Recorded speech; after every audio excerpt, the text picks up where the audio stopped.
Det bedste ved efterskolen, det er alle de venner, man får, og alle de sjove ting, man laver sammen. Jeg har lært rigtig mange ting.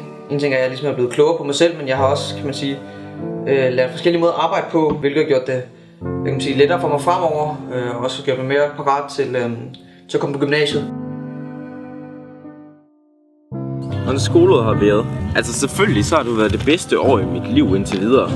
Men det specielle ved Rantzausminde Efterskole, og det der har gjort, at man lige netop skal have det bedste år i sit liv på Rantzausminde Efterskole, det er, at man får lov til at udfolde sig kreativt, og man får lov til at lære en hel masse politiske ting og demokratiske ting. Efterskole for mig har været noget af det bedste i mit liv. Jeg ville ønske, at alle havde chancen for at tage på efterskole, fordi det har været den bedste tid i mit liv, og det er ærgerligt, det er så kort, og det kun tager et år.